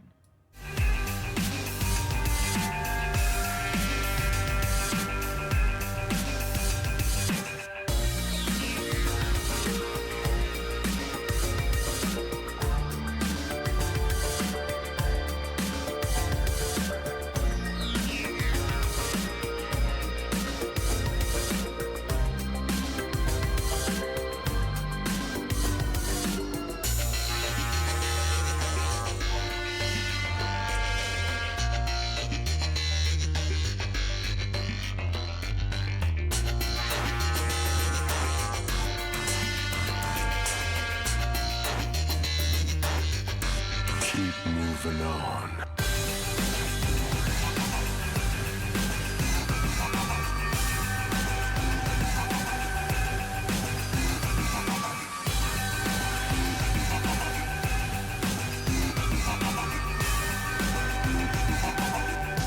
Keep moving on.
And they say I have a grim sense of humor.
Welcome back, everybody. Here we are loading into Summoner's Rift for match 2 of NWL Week 1. We got Dynasty Rose Quartz on the red side. We got Pref No Leash on the blue side. I'm really curious to see how these lanes and matchups go down. Nothing really shocking Welcome as to Summoner Summoner's choices here for Rift. me. And all right, Insta-pause. we got a pause. Pause time. See why. Pause. What'd they say? Asparagus prices raised 71 cents per bushel. It's an emotional moment. 1 second. Oh, Okay, shit. good. All right, moment of solitude for asparagus price raises. Yeah, RIP asparagus prices. I don't know. I went to the Suntress. This is a BO1. So there's two BO1. BO1s tonight. This is the second BO1 of the night. Yeah, Rose Quartz did win their first one. Don't worry, your foot team won the first one, Suntrist. I was gonna say, we're back in game. As a note for asparagus prices, where I'm from, asparagus prices have been at an all-time low for the past 2 weeks. So I don't know what they're talking about. Why Alright, is so the we game got frozen? Client bug, man, because small indie company. We love Riot Games, everybody. Whoa, All right, man. thank you, Riot. 30 seconds until minions So we have spawn. two Zacks on the side of Dynasty Rose Quartz. Zach's really such a good champion that I think they real- need them. Zach is so good that they picked him twice. 8 cell divisions. I'm really curious to see which one really pops off here. Interesting choice by Hecarim to not take a pot. I mean, he does have a relatively healthy clear with the W and just how fast he clears stuff. But why not just spend your gold in case you try to duel somebody? Because that could Minions just have literally be the spawned. difference in living and dying. We did see a 5 stack in the bottom bush, or 4 stack for the side of Pref No Leash, which makes sense. Thresh could invade you. They could look for something, but really, there's not a lot of damage or CC on the side of Rose Quartz early in this game, so I didn't think they were ever gonna invade or anything. I gotta say, if I don't see this Hecarim solo start, I'm suing. Okay, we do. We got a solo start from the Hecarim. Sorry, very good. And from the Zac on his red buff. Oh my God, Riot, fix your game. So we do see a bush cheese down in the bottom lane. Ash and Millie are gonna look for some early trade damage here.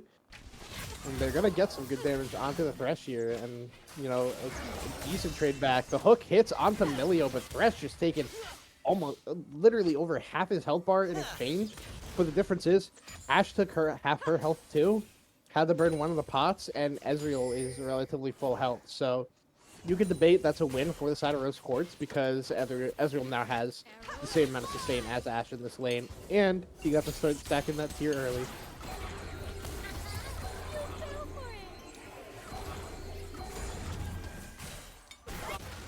We also do have to keep in mind this is a full team of E-subs from the side of I just about to say the subatomic. From Pref No Leash. different teams, everybody. It's a new game. It's a new day, new game, new me.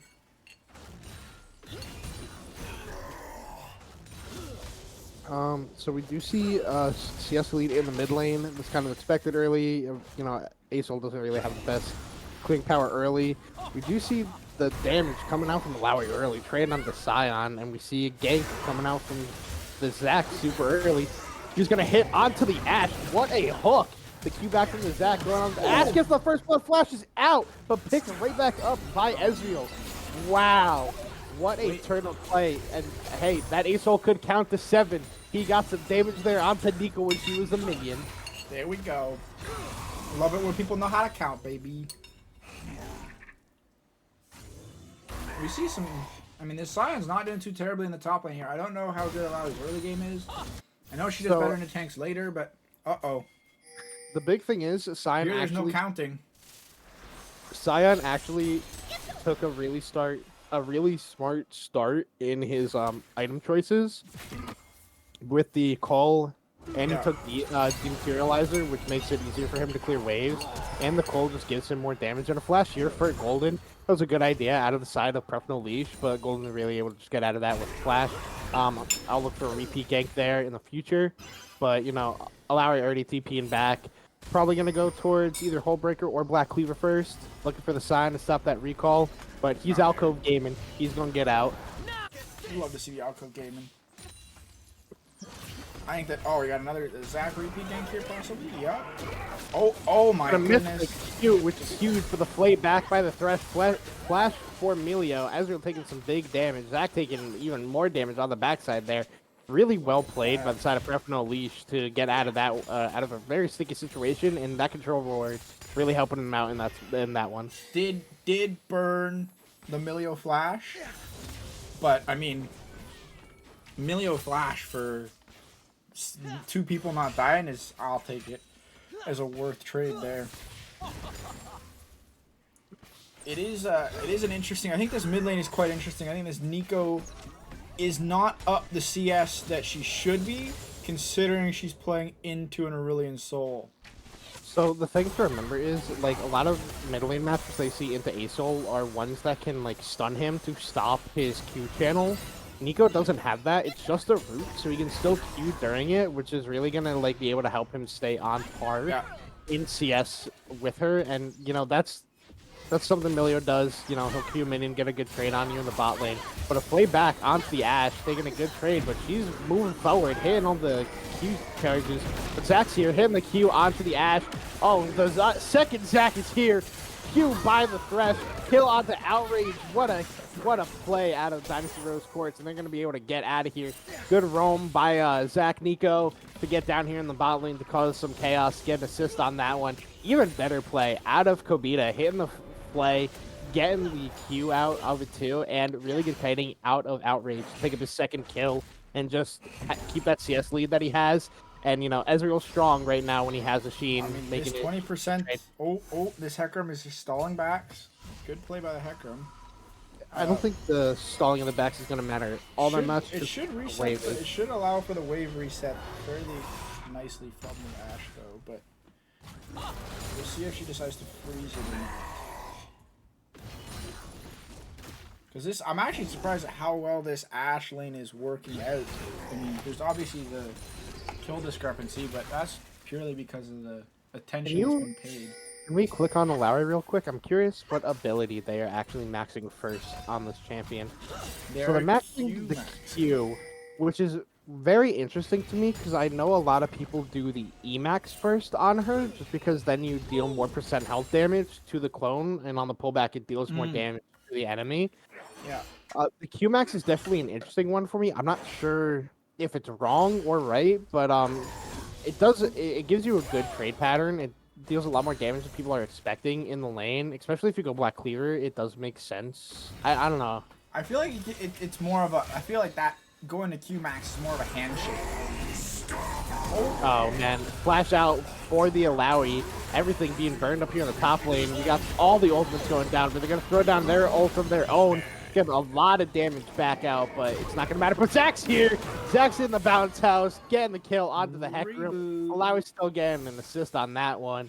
Good timing by Reboot to be up there to at least help his top lane to pick something up and get them some gold on this map. Unfortunately, no auction in this game to pick up the Hecarim's Reboot card and get him back to life by killing the Zach, but he's just dead.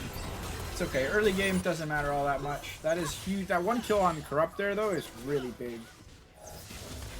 Yeah, I'm curious. Yeah, so how much Stardust does Asol have at this point in the game? Check. We can have a gander. 46. 46. Okay, so that's not bad for 8 minutes. He's not doing terrible, actually. But like I said, it's just because there's no way to interrupt his channel, which... Ooh.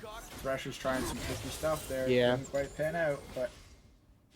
Yeah, because there's no way to interrupt the channel there, it's really free for him to just be able to pick up as much Stardust as he wants.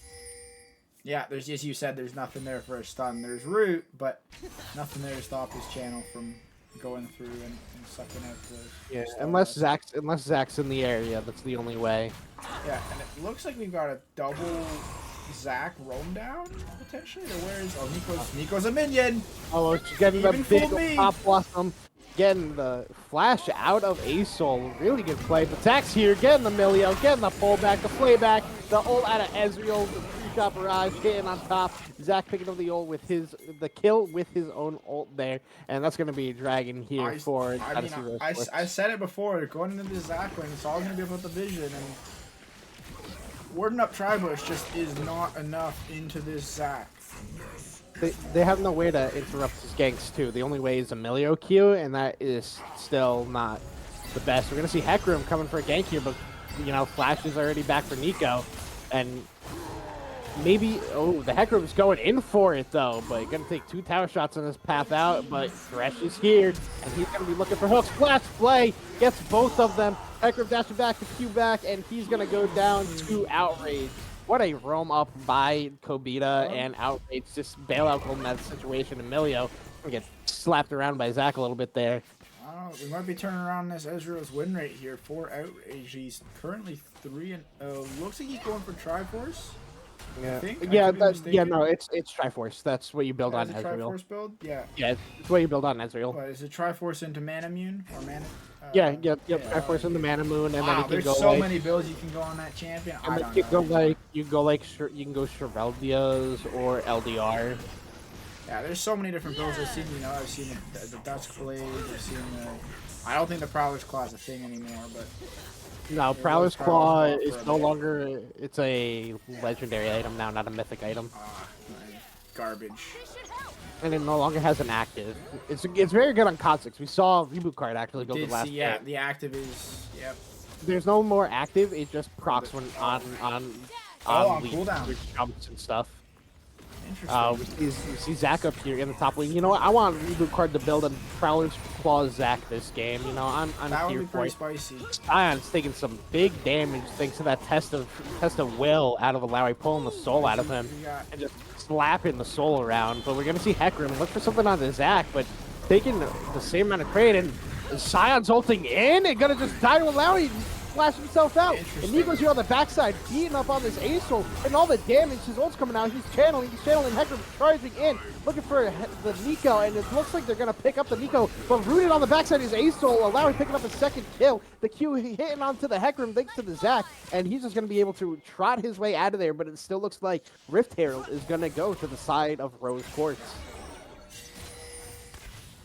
I don't know what the Sion was thinking there, that he had more health, that the Alawi was lower, that the Alawi wasn't there at all, and it was just the Zac. I don't know, but we've got Rift Herald here. It looks like the Sion wants a piece of it. Sion's coming back for more. Sion Round wants in. 2. Test of strength coming out here. Heckroom's here, ulting in, gets the smite steal. Oh my God. The bounce count is coming out though. Alawi slamming the tentacles down, picking up 3 kills in a matter of like 2 minutes. What a play out of them. But the important thing is the Heckroom did pick up that eye as well. So it's not like they had to stick around and they had to fight off the Sion from picking it up and maybe get. This is gonna be the lethality Heckroom as well. Oh, we love to see it. Charges in, Curious if it will deals be half the Dusk. health. It's either gonna be Duskblade or Ghostblade. I'm curious to see which one. We do see Ashe building the Kraken Slayer here. The other build I've seen on Ashe lately is you build Ghostblade, and then your second item is Triforce. So I'm really curious to see the second item here out of this Ashe. But Hullbreaker here for Alawi. You know, we did see Alawi recently in the LCS on Dignitas. The king of the top lane, Rich himself, played it. Oh, and very spicy. instead of building Hullbreaker first, he actually built Black Cleaver first item.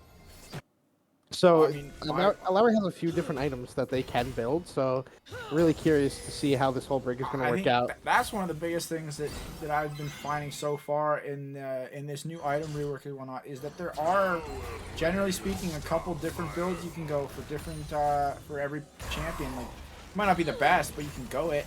And it's kind of nice to see, you know, I don't think you have the Lethality Scion anymore, really, but, you know, they have the Lethality Scion for a bit there. You have the Alawi, Alawi can go build Bruiser, or I don't know if Tank Alawi is at all possible. But... Oh, we're going to see the Aesol just get jumped on here. It's going to flash away, and it's not going to matter. The Ashe ult's going to hit, and it doesn't matter.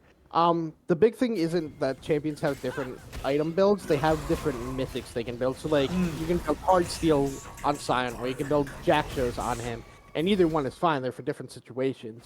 But, you know, yeah, this is what Alawi does to tanks. It, like, knock Alawi up as much as you want. Look at this look at this health trade in the top lane. But Hecarim taking a big amount of damage down here in the bot lane. The True Shot Barrage gonna clip him. Emilio's W is the reason he stays alive there, and Zach's here on the backside.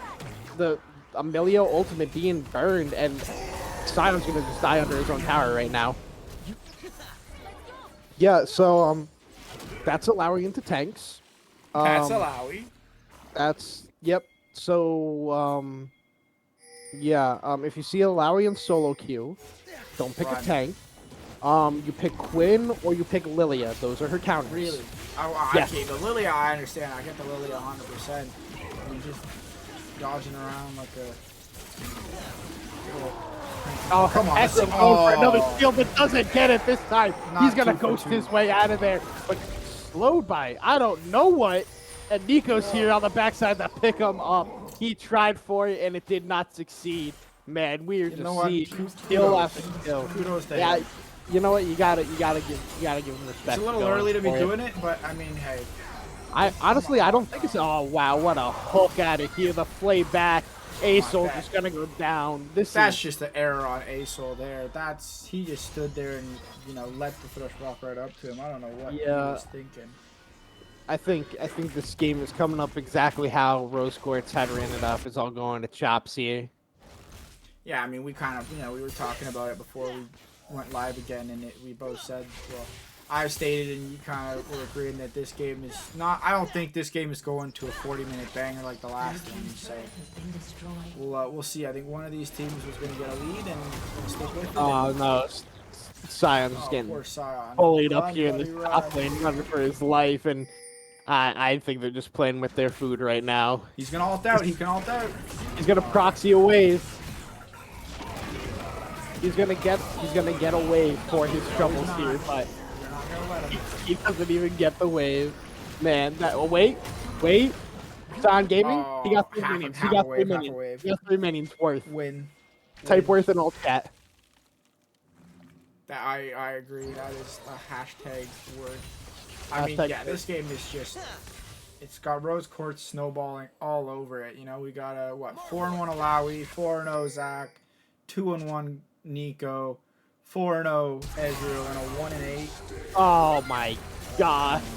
Asol is just... Can't count, man. Learn to count. Can't count. It's 1, 2, 3, 4, 5, 6, 7, 8. Run for your life. As soon as you get to 8, you run. No questions asked. So, let's play the fun game. Who's gonna get a Flame Horizon this game? Because there's really not much. What do we got? I'm gonna give it to Alawi. Alawi's getting the Flame. Oh my god, another hook here out of. Oh my god. Thresh is goaded with these hooks. Milio doesn't matter. And he's gonna flash away because of that second hook was about to hit him and send him into the Shadow Realm. I'm just looking. I don't think we'll see a Flame Horizon in this game. I don't think it's possible. I don't think the game can physically go that long. Rose Quartz better take a 20-minute Baron, otherwise they failed this game. They are so far ahead at this point in the game. I mean, honestly, yes, Prefno Leash is running 5 E subs, but this is just a slaughter so far this game. I mean, we got it's a 6K gold lead at 17 minutes. Bounty's already up. All the well, I was gonna say all the important players on Rose Quartz have kills, but realistically, just all the players have kills. Oh, we're talking about the most important player got his first kill this game. The Thresh picking up a kill, and here's the Zac coming in, hitting nobody with the knockup, but it doesn't matter because Hecarim's not going to be able to pick up anybody himself. Zac getting flying forward with the lantern, canceling the elastic slingshot, and looks like he's going to just fall back to the second repair right here. This Thresh is not missing. Gee whiz. Sion trying his damnedest for his team here, dealing big damage. Ezreal, out, flash out, getting chased down by the Sion, and he's not going to get the kill. Ezreal getting away from him. Man, I was talking so much trash before, but it seemed the Ezreal was the right pick. I don't know. Just a player diff, I guess. Just a hand stiff. Just a hands diff. Just a hand stiff. I mean, we do get a turret picked up for the Asol, which I think is the last hope. I mean, Alawi picked up tier 2 top in the same time. Yeah, I'm trying to play devil's advocate here. I mean, we got to. We got it at some point. We gotta play. What can they do? What could they do here? All I can think of is get that Ace-ult to the point where he clicks R and half of the enemy's HP just disappears. But beyond that, oh, Riot Games being a budget company again. Okay, we're back. There we go. So here's what they gotta do. They give up the 2 Yep. Drakes on spawn, Yeah. right? Ekram steals the Elder and the Baron, and that's how they win the game. And then Ace-ult just hits Ace-ult, all of them. Ace-ult's gonna have 7,000 stacks on his Stardust. Okay, He's good. gonna take everything in the game. Everyone on his team stops farming. It's an Ace-ult game. It's an And Ace-ult game. Funnel, that's strategy. yeah, funnel Ace-ult, and that's how they come back in this game. I haven't seen funnel strategy in 3 seasons, but I'm Because down. it's because it's dead. I know, but let's go. I bring it back. Resurrect Bring it back. Bring it back for this game, right? Ref knowledge can do it. Okay, Sion, Scion. you can't be there, but okay. Yes. Got the word. Hashtag word. They got the ward, but and his stays alive, and he doesn't get out. Oh, he's Tries. out. Is he He's gonna out. ult? He's free. Is he gonna ult? He's nope. The Oh flash my forward. God, Flash. not even The fresh, Emilio just ult, like and oh man. Oh man, they would not let him go, and Feathers and Fur shutting down the threat. I mean, shutting down the Ace-ult. The Ace-ult ever What stacking is is this? not coming What through map? anymore. Oh my God, I haven't seen this is what happens when you're not allowed to ban champions, people. This is why bans are important, okay? You know, 4 mid lane people bans. got his Zac. Feathers got a carry juggernaut top laner. Golden got the Nico mid, literally the one trick. Outraged, we'll allow it. You know what? Apparently we heard that he wanted to play Ezreal. He got the and he's Ezreal. popping off. Yeah, and he's showing up. You know what I mean? Like 20% win rate or not, he's showing up. He's proven us wrong. I'm glad to see it. I mean, it would have been kind of funny to see him get stomped, and the rest of his team have to carry him. But Oh no, Return Zac getting kill. caught here. Maybe. Smashes No. out, but Oh. wait, the rest of his team is here for him. And we're gonna see the pop blossom again, the Scion. Ace-ult going down to the tick oh in the my queue. goodness, look at the Zac's HP. How much HP? Let's see. Go back. Zac How still, much HP? the worst part is Zac still Less than had 100. he still had cell division. He could have died if he wanted to, and it wouldn't have mattered. Oh man. Okay, so we're gonna see Evershroud out of the Zac too. Look at you can tell with what he's built so I far. can see it. I gotta see the Medjai's. Oh, he'll do it. Oh my gosh. Goodbye. Honestly, Man. I gotta say, this game is literally a Thresh show right now. He's not missing, man. I mean, Rose Quartz should just be on Baron right now. Honestly, if I'm their coach right now, I'm writing down, yell at team for no 20-minute Baron. That's what I'm if writing he yells, down. look, he coaches my team to it. If he yells at us for the same thing, he better be yelling at them for that right now. Exactly. Because There you they go. should just be on the Baron right now. Yeah, he said this. You You already already know know I I am. am. He's like, come on, guys. It's If 22 they're minutes. You don't have Baron. You 10K failed. Up, FF. 10K up in 22 FF. minutes. Baron. Like, He's there's typing to one of his players here now. If he's like, just FF. Game's over. You lost. You guys. you guys Trash deserve to cans. lose. Honestly, Oh not my even worth God. playing out. GG go next. No Go Ari. next. Doesn't have Oh Baron no, yet. Hecker my up goodness. just Okay, instantly jungler's off. dead. Let's see it. Where's They're the going for Baron? it. It's 2 minutes, 2.5 minutes too late. But And they're 2.5 going minutes for too it late. now.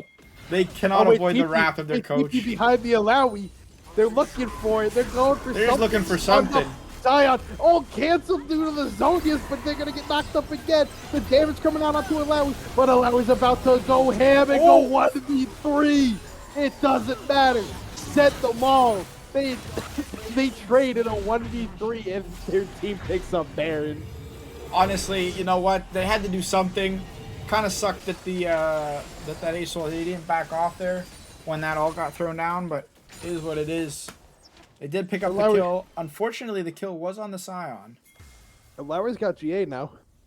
Oh my goodness. You got to So do that twice basically- now. You got to do that twice in the next play. Twice, but you also have to consider here that Rose Quartz essentially now has 7 players. Yep. You got Zac can die. All right, He can Zac- go ahead. Zac- And Zac Alawi needs can to build die.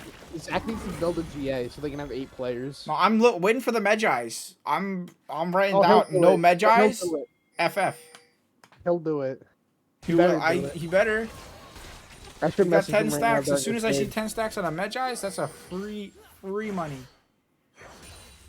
And then of course once he gets it, he dies and hashtag word. I mean, he doesn't die. They gotta kill him twice for it. That's why he should build You're a GA right. first. Actually, you're He should right. build a GA. He should build a GA first, and then the Magi, so then he'll never lose the stacks. So then they gotta kill him 3 times. That seems no. Here's And- here's the even bigger And brain. there's Ready? 2 TPs, and there's 2 TPs on the side of Rose Quartz, so they can save his cell division too to make sure he doesn't die. Oh come on! Oh, Oh no, you little. Oh. The shutdown. Just a little bit too aggro. Sion gonna get away too. You know, there we go. This is what we talked about. ASOL scaling. It's his ASOL. It's gotta be the Stack. ASOL. Oh, We need a Stardust check. Oh.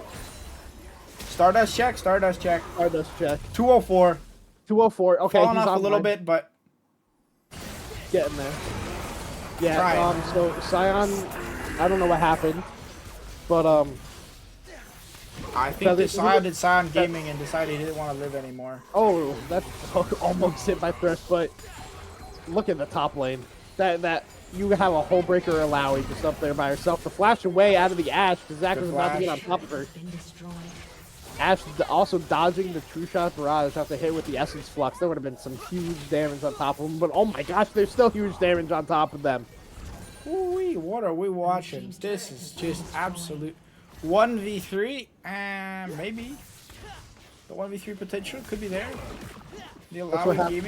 Gaming. No, that's what happened to the Nico in mid lane. They got 1v3. Don't buy the book, But- you always die. No. Oh, from the Nico. It would have been a good play. I admit, had the 1v3 been successful, would have been pretty epic. Yeah, but we're gonna see Rose Quartz pick up the soul here.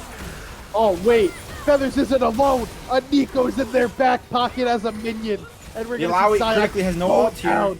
Does not allow her to use the ult to kill the Scion. Nico's gonna try Oh, to get come out. on. Thumbed up, the Lantern's down, doesn't click on it, goes down. Alawi taking big damage, and Zach engaging from a mile away. Zach Crashing flashes in. over the wall. Aso flashing away. Hecarim unstoppable in the back line. Zach is by himself against the 2 bottom laners, and it doesn't matter because Aso's got no flash. He's going down. Legendary is the Zach. This game is all but done. I have to agree here. They got the Infernal Soul. It's basically you just take this inhib.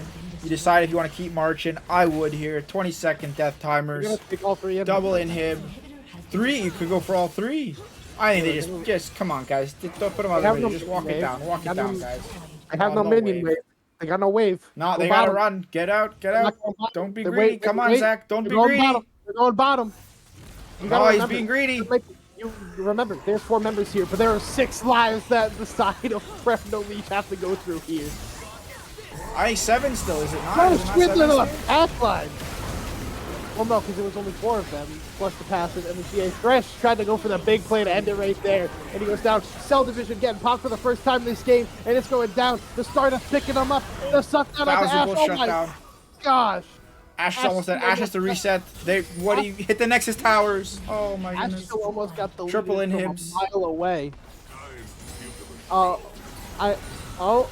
They're trying for No, something. no, no, no, Asol, no, Oh, Asol, no, Asol, Asol. Asol. Oh my lord. With blood in his eyes. Wait. Goes for it. Oh, Israel almost Wait. stops there. Yes. Oh, close. Ash arrow? Report, No Ash arrow. report top laner didn't TP to Zach's Cell Division to keep him alive. That's a feat diff there? I mean, That's maybe. If alright, Suntrist, relax, my guy. Feat diff. Yikes. Big yikers out of the side of Prep and Elite here. Yeah, I mean, to be fair, this is 5e subs. It is kind of hard to, play against a team that's been practicing together with just 5 random people and make it work with no bans. Like, I give them credit for strapping something together to be able to give Rose Quartz their second match today instead of it just being an FF, but it's a tough showing. When you gotta do something kudos to like them. And I mean, it's not over yet. It looks pretty over. It is. I mean, pretty over, hey, but they got 2 big shutdowns, so let's see what happens. Hecarim, homie, you can't be there. Hecarim is gonna get hit. Oh, but he gets away with this. Maybe. Oh, He's out. Oh, he's out. God. Wait. Snipe shot. He's out. Nah, he misses. He's gone. How much HP left? Enough. Not even close. 100 HP. Not even close. Enough. How much HP? All chat. Enough. Exactly. Nice try. L plus ratio. Couldn't do it. How Unkillable. much HP? The answer's enough. Yep. And they're gonna look for a play down here onto the Alawi again, but Alawi's making the play onto Asol. He might be trying to fly away, but it doesn't matter. He's gonna Oh go my down. god, that's just Oh monstrous. my god. The Black Cleavers finally come through. Alawi So tested much the damage. spirit. Alawi tested the spirit, and the Celestial God didn't have the spirit to stand up to the woman with a tentacle. Nah, I mean, what can you do? This just proves which wins. Faith or tentacles, and tentacles clearly better. Alawi looks like she wants to 1v4 right Unfortunate here. for the That's spirits that's of the the strength. universe. Oh my gosh, the damage. Goodbye, He's gonna Scion. dive himself up to his Zac. Scion ulting away. He's gonna not get away. Come on, Zac Ash, you can do it. down here, but this is it. The Baron is on. The minions are going to work, and this is gonna be the end right here. I believe in you guys. You can do Yeah. it. Oh, Oh, and the hook is hit, Close but game. that's the game. Man, that was a dominant performance we saw here out of Rose Quartz. A 10-0-11 Ezreal, 10-2-4 Lowry, 9-1, 10 Zac. so takeaways from this game and the series in general. The two series, or two games, I guess, not just the one game. What do you think? Rose Quartz looking up to stuff here. I mean, hey, they cleaned up their game for game 2. I Yeah, definitely agree. They could have taken that Baron sooner, probably ended like 6 minutes earlier, but hey, they were putting on a clinic and giving us some fun entertainment to cast here. I also agree. If you had to pick MVP of the two games, who are you going with? I'm gonna go with. I'm gonna have to go with a reboot card. Yeah, He subbed in and absolutely popped off. If it can't be him because he's subbed, it's outrage. yeah. I was gonna say I thoroughly enjoyed watching Outrage play. I don't know if I want to give him the MVP because I feel like it would go to his head. His ego's inflated His enough. ego's Let's give it- inflated already as it is. I don't know if he I mean, needs it, but so is reboots. You know what? Kobita's MVP then. honestly, yeah, exactly. Kobe MVP, 100%. Wasn't even Yeah. a question. Just better than the rest of his team. Unquestionable. I mean, this game, especially, look at it, 1, 2, and 20. You know, undeniably that Very. he put in work for his team. So Carried his team, 21 KP, most KP on the team. exactly, like there you go. It's not even a question. Who is Reboot Card and who is Outrage? I don't even know who they were. They were playing today. I didn't even know. Yeah, I saw 3 champs on. I saw 3 players. I just saw Kobe. I just saw Kobe coming up left, right, and center. That was it. Yeah, man, popped off today. All right. Well, I think that about does it from us. Thanks for tuning in for the 2 bangers of a game. One that went to 42 minutes. One that surprisingly went to 30, even though it looked like it could have been over in like 22. But yeah, thanks for joining us. Anything you want to say before we send it to the stream being over? No, that's really it. I hope everybody who stuck around for the whole cast had a good time with us. And we'll be seeing you all next time Dynasty goes live for another stream. Peace.